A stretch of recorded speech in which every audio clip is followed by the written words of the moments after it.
Hello student. Now we are at BGAE classes. Today we start our new lesson of English, the overcoat. What is overcoat? आप जानते हैं overcoat का मतलब क्या होता है? कहीं सुना होगा आपने, देखा होगा, है ना? लेसन का नाम है ओवरकोट और हम ये कहानी है एक व्यक्ति की कि किस तरह उसके आचरण में, उसके बिहेवियर में चेंज आता है उसके पहनावे से। ओवरकोट होता क्या है? सबसे पहले हम ये बात देखें, ये एक प्रकार की ड्रेस है, एक प्रकार का परिधान है, एक तरह का कोट है जो हम पहनते हैं हमारे कपड़ों के ऊपर। मोस्टली आपने देखा होगा जहाँ ठंडे देश जो होते हैं, जहाँ पर बहुत ज़्यादा ठंड पड़ती है, जो जहाँ पर बहुत ज़्यादा विंटर सीजन जहाँ पर लंबे समय के लिए रहता है। ये कहानी भी वहीं की है, ये रशिया की कहानी है, वहाँ की लोक कथा है, वहाँ की एक कहानी है। बड़ी अच्छी इंटरेस्टिंग एक बात इसमें बताई गई है कि किस तरह से किसी एक व्यक्ति के कपड़े उसकी पर्सनालिटी के ऊपर डिपेंड करते हैं। आपने सुना होगा, आपको क्लास में अधिकतर ये बात बताई गई होगी, टीचर्स हमेशा ये बात आपको समझाते हैं कि हमें वेल ड्रेस्ड होना चाहिए। स्कूल में हमें ये बात बताई जाती है कि हमें वेल ड्रेस्ड होकर आना है, हमारे शू पॉलिश होना चाहिए, ड्रेस अच्छी, यूनिफॉर्म जो है वो हमारी नीट एंड क्लीन होना चाहिए, है ना? तो ये केवल स्कूल में ही नहीं, इस सभी जगह पर इसको लागू करना चाहिए, मानना चाहिए हमेशा, चाहे हम स्कूल में हों, चाहे हम घर पर हों, सभी जगह पे। तो ये लेसन हमको उसी चीज़ को सिखाने के लिए बताया गया है। इसमें क्या होता है, इसमें किस तरह एक आदमी जहाँ पर वो काम करता है वहाँ पर उसको दूसरे लोगों की बातों को सहना पड़ता है, बर्दाश्त करना पड़ता है। क्यों? क्योंकि बस उसके पास किसी कारण से, कोई वजह से उसकी जो ड्रेस है वो अच्छी नहीं है। देखते हैं, स्टार्ट करते हैं। In the certain department, there was a certain official, not very high one. It must be allowed, short of stature, somewhat pock-marked, red hair, and short-sighted, with a black forehead, wrinkled cheek, and a complexion of the kind known as sanguine. एक और बात, आपको इस book में आपको काफ़ी सारे नए वर्ड देखने को मिलेंगे, सुनने को मिलेंगे, पढ़ने को मिलेंगे। तो हम इसको कंटिन्यू करें इसके पहले मैं आपको एक बात और बताता हूँ। अब घर पर आप जब भी आप इसको स्टडी कर रहे हैं, इस लेसन को आप पढ़ेंगे या इस बुक को आप जब भी पढ़ेंगे तो अपने पास एक डिक्शनरी रखें। उससे होगा क्या, काफ़ी सारे ऐसे वर्ड आएंगे हम लोगों के पढ़ते समय कि उनके वर्ड, उनकी मीनिंग हमको समझ में नहीं आएंगे। तो हमको क्या करना होगा, हमको ये करना होगा कि इस वर्ड के नीचे अंडरलाइन करना होगी और उस वर्ड का मीनिंग हम डिक्शनरी में देखना होगा, जिससे कि हमें वो लेसन पढ़ते समय उसके जो वर्ड है उसकी मीनिंग हमें अच्छे से समझ में आते जाए।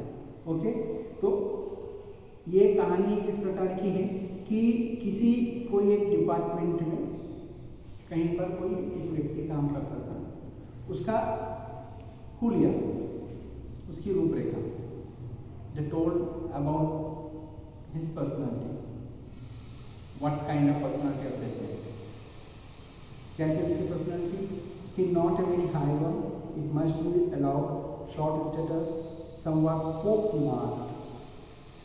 pock-marked, ये आपको वर्ड बुक में दिया हुआ है, इसका मीनिंग एक word in block letter, bold letter and green colour, इसका मीनिंग नीचे दिया हुआ है कि covered with marks and scar.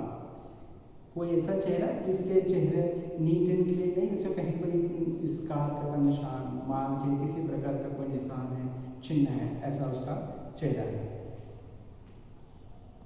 Red hair, short side with black forehead. Black मतलब जो आगे से जो हम बोलते हैं ना, जो उनके बाल उड़ जाते हैं, जो बाल नहीं रहते हैं। Wrinkle cheek and a complexion of the kind known as sand dune. Sand dune मतलब यहाँ पे इसका मीनिंग दिया है reddish brown colour, the Saint Petersburg climate was responsible for this. यहाँ पे क्या चीज बोल रही है, the Saint Petersburg climate was responsible for this.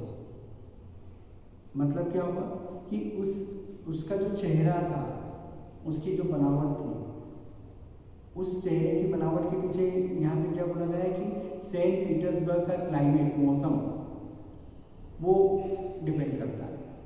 देखिए मैं आपको एक और इसके लिए एक बात और बताना चाहूँगा, समझ में अच्छे से आएगी। हम देखते हैं ना कई बार किसी कंट्री के लोग जो होते हैं वो काफ़ी लंबे होते हैं, बड़े होते हैं, हाइट उनकी ज़्यादा होती है, घुंघराले बाल होते हैं सिर पर, है ना, काले रंग के होते हैं, जिसको हम बोलते हैं, क्या बोलते हैं, अफ्रीकन, है ना। ये वहाँ अफ्रीकन लोग हम पहचान लेते हैं, अरे ये कहाँ का है, साउथ अफ्रीका का है, अफ्रीका का है ना, वहाँ का हम पहचान में आ जाता है। हम देखते हैं, हम इंडिया में भी हम देखते हैं कई बार तो इतने सारे अलग अलग स्टेट हैं, है ना, स्टेट में हम देख लेते हैं, अरे ये तो कहाँ का है, ये वहाँ का है। ये स्टेट से हमको पहचान में आता है। चाइना, चीन, जापान, कोरिया, वहाँ के लोग हम देख लेते हैं, हमको समझ में आ जाते हैं कैसे होते हैं। वहाँ के लोग हाइट कम होती है, उनके चेहरे की बनावट अलग होती है, हमें समझ में आ जाता है ना, कि ये कहाँ का है, कैसा है।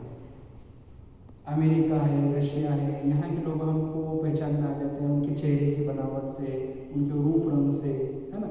तो ऐसे ही यहाँ पे बताया गया है कि उसका जो चेहरा ऐसा रेड हेयर थे उसके, और उसका आगे से सर पर बाल नहीं थे, रिंकल चिक थी उसकी, उसका जो कॉम्प्लेक्शन था, वो सब उसके पीछे कौन रिस्पॉन्सिबल है, कैसे है वो, इसलिए क्योंकि सेंट पीटर्सबर्ग का क्लाइमेट के कारण से वहाँ पे वो व्यक्ति वैसा हो जाते हैं।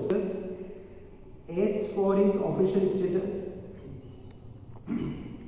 he was what is called perpetual titular counselor, for which, as is well known, some writers make merry and crack their jokes, obeying praiseworthy custom of attacking those who cannot beg. His name was Akakevich Akake।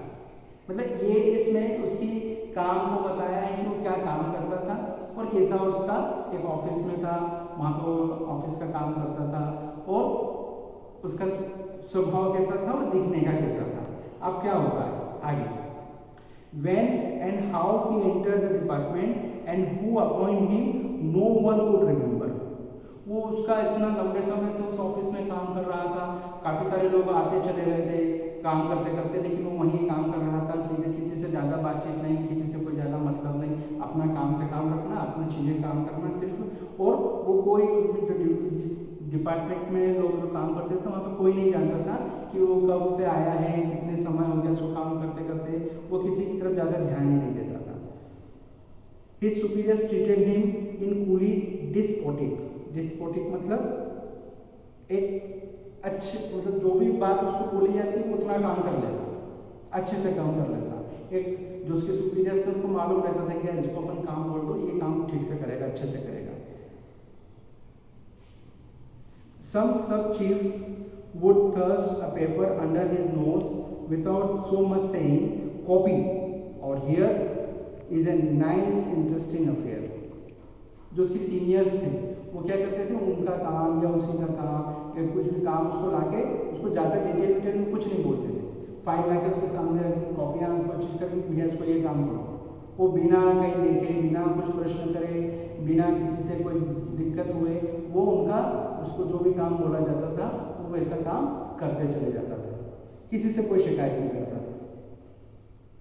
और anyone else agreeable as is customary amongst well-bred official, and he took it looking only at the paper and not observing who handed it to him or whether he had the right to do, simply took it and set about copying it। वो इतना उसका काम करने में इतना मशगूल रहता था, वो इधर उधर ध्यान नहीं देता था कि जो भी उसको काम दे के जाता था वो अपना बस ऐसे ऐसे नीचे करके लिखता रहता था, किसने उसको काम दिया है, कौन ने उसको बोला, वो उसकी तरफ देखता भी नहीं था कि तुम मुझे इतना काम क्यों बता रहे हो, या ऐसा काम क्यों बता रहे हो, ये तो मेरा नहीं है, ऐसा नहीं। वो कोई शिकायत नहीं करता था। वो कई बार तो उसको मालूम भी नहीं होता था कि मेरे को जो काम दे के गया है ये किस व्यक्ति ने काम करने का मुझे बोला है, बस उसको बोला है ये काम करना है, वो काम कर लिया उसने, ठीक है। The young officials laughed at and made fun of him and stood beat a paper over his head calling them snow.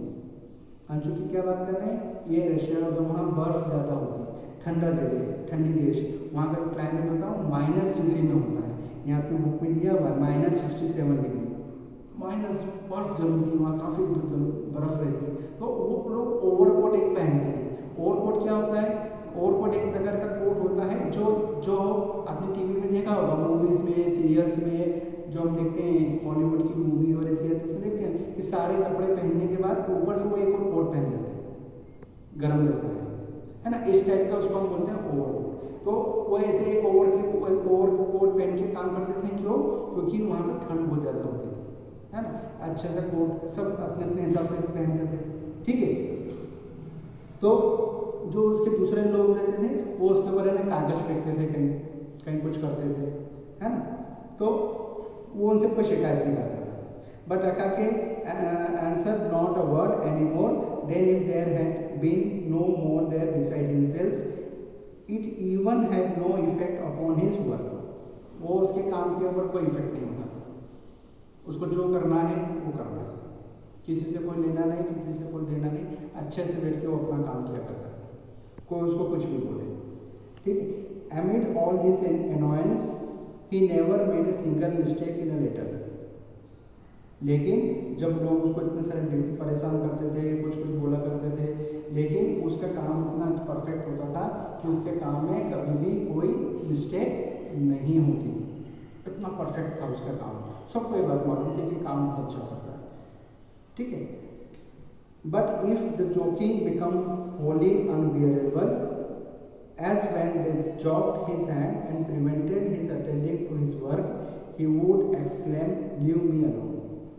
लेकिन कई बार क्या होता था कि लोग उसको कुछ ज़्यादा परेशान करने लग जाते थे, उसकी नकल उतारने लग जाते थे, उसके हाथ को ऐसे कंधे को ऐसे पकड़ लेते थे, हिला देते थे, धक्का देके से उसको डिस्टर्ब कर देते थे, तो उसको जब वो ऐसे दूर दूर से बोलते थे तो वो कुछ नहीं बोलता था, उसको और ज़्यादा परेशान किसी गुस्सा आए या हमें कुछ बोले या हमसे लड़ाई करे या हमसे कुछ इसका बात करे, लेकिन तो उसको ज़्यादा डिस्टर्ब करते थे। तो फिर भी वो ज़्यादा कुछ नहीं बोलता था, बस इतना बोलता था कि मुझे अकेला छोड़ दो, मुझे डिस्टर्ब मत करो, मुझे परेशान मत करो, ठीक है। फिर क्या हुआ आगे, why do you insult me, तुम मेरी इंसल्ट क्यों करते हो, तुम मुझे परेशान क्यों करते हो। And there was something strange in the word and the voice in which they were uttered. It would be difficult to find another man who lived so entirely for his duties. कभी कभी तो ऐसा लगता था उसको देख के कि अरे ये कैसे कर लेता है इतना बर्दाश्त, सब लोग उसको इतना परेशान करते हैं, चिढ़ाते हैं, उसके काम में डिस्टर्ब करते हैं, फिर भी ये अपना काम कैसे कर लेता है, कितनी मन लगा के अपना काम करता है, कितने अच्छे से ये अपना काम कर लेता है, सब लोग ऐसा सोचते थे, ठीक है। It is not enough to say that Akaky laboured with zeal. मतलब क्या, मतलब ये कि ये बात गलत नहीं होगी अगर हम ये बात बोलें कि वो अपना काम पूरी ईमानदारी से किया करता था, पूरी ईमानदारी से किया करता था, किसी ने डिस्टर्ब किसको किया है नहीं किया है, कौन बोल रहा है कौन नहीं बोल रहा है, उसको मालूम है कि मुझे ये काम करना है तो मुझे ये काम करना है, बस वो उसी पर ध्यान देता था, ठीक है। ही लेबर्ड विथ लव, यहाँ पे ये बात बोली गई, ही लेबर्ड विथ लव, उसको काम से, लेबर मतलब यहाँ पे ये नहीं होता कि लेबर हम बोलते ना कि ये लेबर मतलब वर्क करना, काम करना। आपने सुना हम लोग बोलते हैं कि कर्म प्रधान है, कर्म करो, है ना, ऐसा ऐसा बोलते हैं। मतलब क्या कि वो ये कि उसको काम करना पसंद था, उसको काम करना अच्छा लगता था, है ना। तो in his कॉपिंग he found a varied and agreeable employment. मतलब क्या हुआ कि वो जो उसको काम जितना बोला गया उतना काम अच्छे से करेगा, बाकी उससे कोई लेना देना। फिर अब आगे क्या होता है कि किस तरह से लोग उसको ज़्यादा परेशान करते हैं, किस तरीके से उसके ऊपर आगे लेसन में कहानी आगे बढ़ती है, ये हम आप सब देखेंगे, पढ़ेंगे, समझेंगे अपने नेक्स्ट क्लास में। टिल आप इसको आप लेसन को पढ़ो, read your lesson from your text and underline the hard word, find out the meaning of those difficult word and note it in your notebook. Okay, thanks. We meet in our next class. Hope you like the story. If you like the story, like it and subscribe our VGA A class. Thank you.